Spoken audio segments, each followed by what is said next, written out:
नमस्कार दोस्तों, स्वागत है आप सभी का आपके अपने YouTube चैनल में।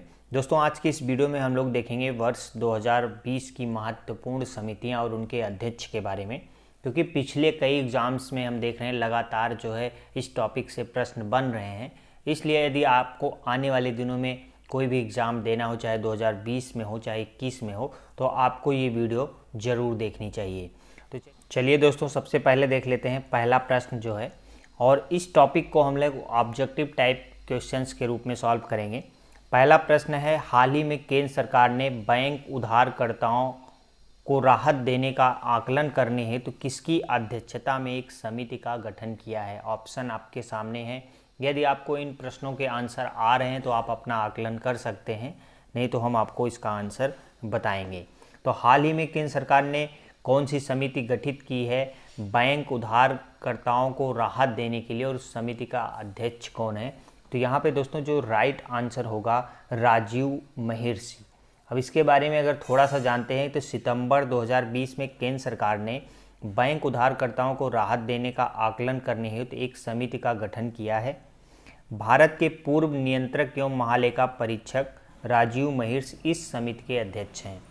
समिति के अन्य सदस्यों में आरबीआई की मौद्रिक नीति के पूर्व सदस्य रविंद्र एच ढोलकिया और एसबीआई और आईडीबीआई बैंक के पूर्व एमडी बी श्रीराम शामिल हैं।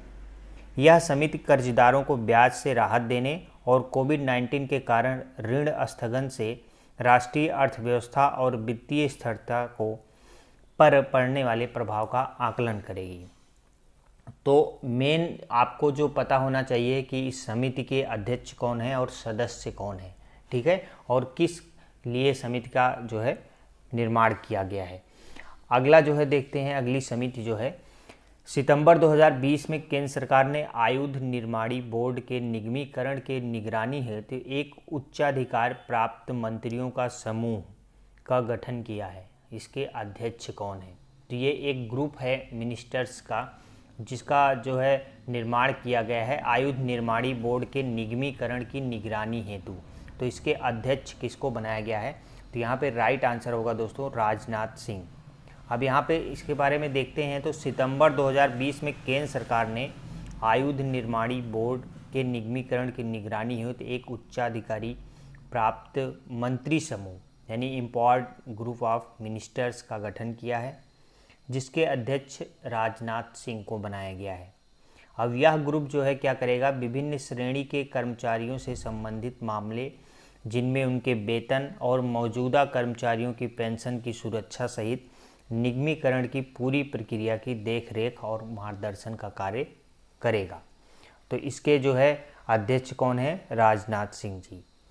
अगला हम लोग देख लेते हैं कि केंद्रीय स्वास्थ्य एवं परिवार कल्याण मंत्रालय द्वारा ड्रग रेगुलेटरी सिस्टम में सुधार हेतु समिति किसकी अध्यक्षता में गठित की गई है? यहाँ पे 4 ऑप्शंस हैं आपके सामने, इसमें से राइट आंसर कौन सा है? तो यहाँ पे राइट आंसर हो जाएगा राजेश भूषण। अब यहाँ पे इसके बारे में जानते हैं। तो मई 2020 में केंद्रीय स्वास्थ्य एवं परिवार कल्याण मंत्रालय द्वारा ड्रग रेगुलेटरी सिस्टम में सुधार हेतु एक उच्च स्तरीय समिति गठित की गई है। 11 सदस्यीय इस समिति की अध्यक्षता केंद्रीय स्वास्थ्य एवं परिवार कल्याण मंत्री के स्पेशल ऑन ड्यूटी अधिकारी राजेश भूषण करेंगे। तो यहाँ पे राइट आंसर क्या होगा? राजेश भूषण। अगला जो प्रश्न है, राष्ट्रीय मानवाधिकार आयोग द्वारा मानवाधिकारों पर कोविड-19 प्रभाव का अध्ययन करने हेतु विशेषज्ञ समिति किसकी अध्यक्षता में गठित की गई है? ऑप्शन आपके सामने है। यहाँ पे राइट आंसर कौन सा है? तो राइट आंसर होगा डॉक्टर के.एस. रेड्डी। अब इसके बारे में जानते हैं कि जुलाई 2020 में राष्ट्रीय मानवाधिकार आयोग द्वारा इस समिति का गठन किया गया है। इस 11 सदस्यीय विशेषज्ञ समिति की अध्यक्षता public health foundation of India के अध्यक्ष डॉक्टर के.एस. रेड्डी करेंगे, ठीक है। तो मानवाधिकारों पर कोविड-19 का प्रभाव का अध्ययन करने के लिए जो समिति बनी उसके अध्यक्ष कौन है? Doctor K S. रेड्डी। अगला प्रश्न देखते हैं, उत्तर प्रदेश की घटना विकास दुबे प्रकरण, जो कि कानपुर की घटना थी, काफ़ी चर्चा में थी, कि न्यायिक जांच हेतु किसकी अध्यक्षता में एक समिति का गठन किया गया है? ऑप्शन आपके सामने है, काफ़ी फेमस घटना थी, काफ़ी चर्चा में थी, तो पूछा जा सकता है इस समिति के अध्यक्ष के बारे में। तो ऑप्शन आप देखिए, और यहाँ पे जो राइट आंसर होगा डॉक्टर BS चौहान, जो कि इस समिति के अध्यक्ष हैं। तो इसमें जानते हैं कि उच्चतम न्यायालय ने विकास दुबे प्रकरण की न्यायिक जांच हेतु जुलाई 2020 में 3 सदस्यीय समिति के गठन को मंजूरी दी थी। उच्चतम न्यायालय के पूर्व न्यायाधीश न्यायमूर्ति डॉक्टर BS चौहान इस समिति के अध्यक्ष होंगे। इस समिति के अन्य सदस्यों में पूर्व न्यायाधीश शक्तिकांत अग्रवाल और उत्तर प्रदेश के पूर्व पुलिस महानिदेशक KL गुप्ता शामिल हैं। तो सदस्यों के नाम भी आप याद रखेंगे, ताकि काफ़ी चर्चा में थी, पूछी जा सकती है। यदि आप खासकर तो यूपी स्पेशल कोई एग्ज़ाम दे रहे हो तो इसको ज़रूर याद रखेंगे।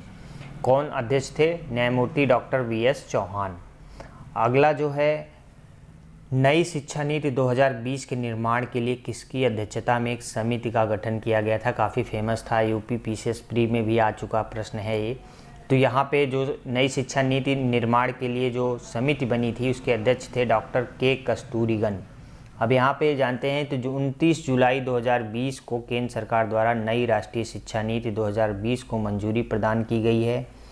इस शिक्षा नीति के निर्माण के लिए वैज्ञानिक K कस्तूरीगन की अध्यक्षता में एक समिति का गठन किया गया था।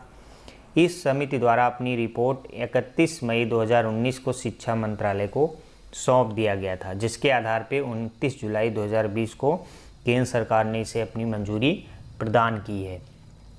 तो इसके अध्यक्ष थे डॉक्टर K कस्तूरीगन।